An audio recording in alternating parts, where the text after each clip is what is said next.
क्या कभी बात करते करते कनेक्शन गायब हो जाता है? क्या मेरा वीडियो देखते देखते बफर हो जाता है?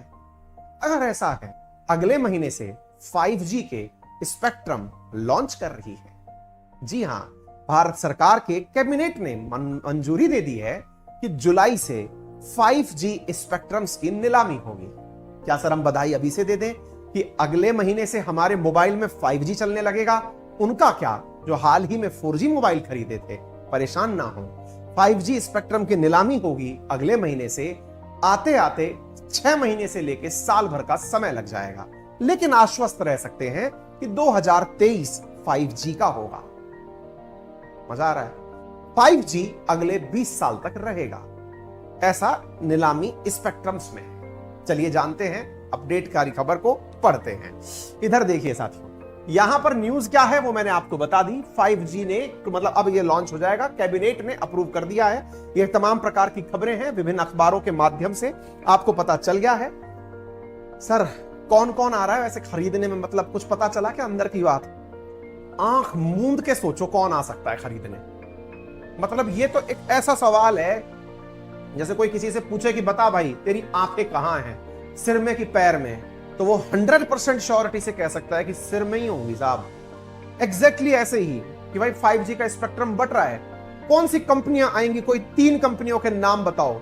पोल भी करा लूंगा ना तो भी 99% पोल आंसर देगा कि जियो होगा, एयरटेल होगा, वोडाफोन होगा। क्या आप मेरी बात समझ पा रहे हैं? ये तीनों लोग आकर के, क्योंकि बेचारा आइडिया तो पहले ही मतलब वाटन आइडिया हो लिया, तो कहने का मतलब क्या है कि ये तीनों कंपनियां अब स्पेक्ट्रम की लाइन में है।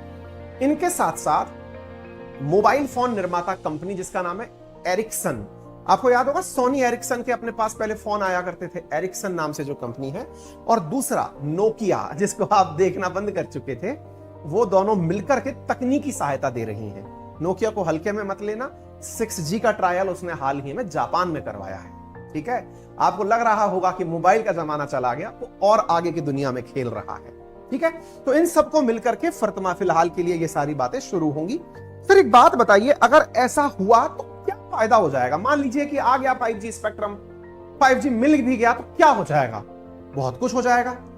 सर ये मत बताना कि 10 सेकंड के अंदर 2 GB की मूवी डाउनलोड हो जाएगी। मतलब कुल मिलाकर के आप हमको फिल्में ही दिखाओगे, मतलब पढ़ने लिखने से संबंधित, रोजगार से संबंधित कोई बात मत बताना। भाई ये तो बताने का तरीका है, लिख लेना। लेकिन आप 10 सेकंड के अंदर 2 GB की मूवी डाउनलोड हो जाएगी। सर क्या स्पीड दिला दोगे? मतलब मैंने कहा जो 4G की स्पीड आ रही है ना, इसकी 10 टाइम्स स्पीड आएगी।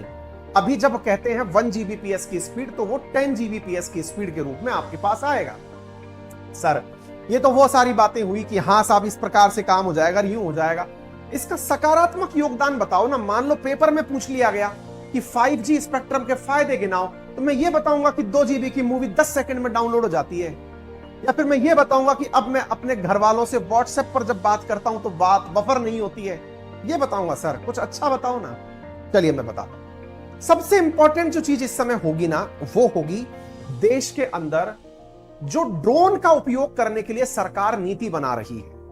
क्योंकि असल में क्या है, भारत भविष्य में ड्रोन को लेकर के अंतरराष्ट्रीय स्तर पर एक मैन्युफैक्चरिंग हब बनना चाहता है ड्रोन टेक्नोलॉजी का। और ड्रोन टेक्नोलॉजी के लिए बहुत ज्यादा जरूरी है इंटरनेट। क्यों? क्योंकि हाई स्पीड इंटरनेट से एकदम प्रिसीजन और एक्यूरेसी आती है। आप आज जब गूगल मैप के उपयोग से चलते हैं तो कई बार ऐसा नहीं होता कि गूगल जितनी देर में बताता है कि टर्न करो, हमारी गाड़ी आगे निकल जाती है। आप में से बहुत सारे लोगों के साथ ऐसा हुआ होगा कि आप गूगल मैप लगा के चल रहे हैं, और विशेष रूप से दिल्ली जयपुर जैसी जगह पर, और विशेष रूप से दिल्ली पर्टिकुलर के अंदर एक चौराहे से 6 नाम चौराया है, लेकिन 6 रास्ते बाहर निकल रहे हैं। इतनी सी दूर पर रास्ते बाहर निकल रहे हैं, मैप बता रहा है मुड़ना है, और हम गलती से उस तरफ ना मुड़ के कहीं और मुड़ गए। हो गया काम। मतलब क्या है? मतलब ये है ड्रोन टेक्नोलॉजी में अगर आपने खाना भेजा विकास के घर, पड़ोस में आदर्श का घर है, विकास हमारा फूडी आदमी मेरी तरह, उसने स्विगी से खाना मंगाया, खाना लैंड होने वाला था विकास के घर पे, इंटरनेट लैग कर गया, ड्रोन जा पहुंचा आदर्श के घर पे, हो गया काम। मतलब टेक्नोलॉजी में प्रिसीजन नहीं आ रहा था। लेकिन अब जब इतना तेज स्पीड से सारी चीजें चलेंगी तो आप एकदम एक्यूरेट तरीके से चीजों को डिलीवर कर पाएंगे। उम्मीद है आपको पहला उपयोग समझ में आएगा। तो हमारी ड्रोन नीति के साथ इस इंटरनेट का मिल जाना अपने आप में एक बहुत बड़ी चीज बन करके आएगा। इसके अलावा क्या होगा, आपको मालूम हो वर्तमान के अंदर दिल्ली में जो मेट्रो चल रही है वो बहुत सी जगह ड्राइवरलेस चलाने की प्रयास किए जा रहे हैं। अब आप पूछेंगे, एक तो पहले ही रोजगार नहीं है साहब, दूसरा टेक्नोलॉजी ले आओ, ड्राइवरों को भी हटा दो। देखो भाई, टेक्नोलॉजी के डेवलपमेंट में भी तो इंसान ही लगता है ना, आप वो आदमी बन जाओ। तकनीक में एक ड्राइवर की पोजीशन अगर हटती है तो उसको हटाने के लिए जो तकनीक बन रही है उसके लिए भी तो 5-7 लोग काम कर रहे होंगे ना। थोड़ा स्किल डेवलपमेंट करके उस तरफ आ जाओ। ये कोई सबमिशन नहीं है कि साहब हम ड्राइवर इसलिए लगा के रखें क्योंकि लोग बहुत सारे काम करने के लिए हमारे पास हैं, तकनीकी का उपयोग तो करना है। तो ड्राइवरलेस मेट्रो में भी सेम यही चीज, अगर इंटरनेट अच्छा